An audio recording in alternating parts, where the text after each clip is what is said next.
नमस्कार. ARS ऑटोवर्कच्या या व्हिडिओमध्ये आपण बघणार आहोत. जर एकाच कस्टमरच्या 2 गाड्या असतील, तर त्या कशा ॲड करायच्या?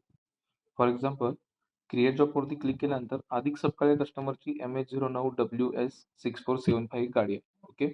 पण या कस्टमरची दुसरी गाडी आली, तर कशी ॲड करायची? तर आपल्याला क्लिक करायचं मेनू बटनवरती, त्यानंतर मास्टर डाटा, त्यानंतर व्हेइकल्सवरती क्लिक करायचं.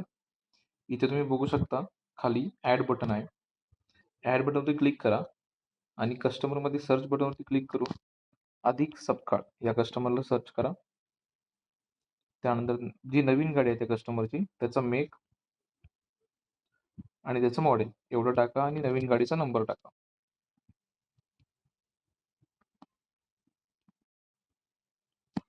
आणि सेव्ह करा.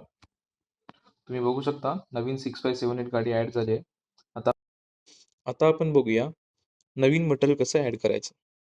फॉर एक्झाम्पल, स्टार्टर ब्रश चेंजचा लेबर ₹300 लावला मी आणि यामध्ये मी मटेरियल ॲड करतो स्टार्टर ब्रश. सो ॲड पार्टवरती क्लिक केलं मी आणि मी सर्च केलं स्टार्टर ब्रश. बघू शकताय हे मटेरियल आपल्याकडे नाही आहे. सो मी न्यू मटेरियलवरती क्लिक केलं. स्टार्टर ब्रश हे नाव ऑटोमॅटिक आलं. त्याचं युनिट नंबर्समध्ये असेल कारण स्टार्टर ब्रश आपण नंबर्समध्ये मोजतो. त्याचा रेट मी टाकला ₹200. पार्ट नंबर कंपल्सरी नाही आहे, नाही टाकला तरी चालतो आणि सेव्ह केलं. सो आता व्ह्यू मटेरियलवरती क्लिक केला तुम्ही बघू शकता स्टार्टर ब्रश ॲड झाला. सेम आपण हा इथून डिलीट केला आणि परत ते मटेरियल जर आपण ॲड करायला गेलो, स्टार्टर ब्रश तुम्ही बघू शकता इथं मटेरियल आलंय. सो याचा अर्थ जसं सर्व्हिस एकदा ॲड केली की कायमची अट राहते, तसं मटेरियल तुम्ही एकदा ॲड केलं की ते कायमची अट राहतं. त्याचा रेट तुम्ही हवे तेवढं चेंज करू शकता. 200च्या जागी परत 250 करू शकता तुम्ही.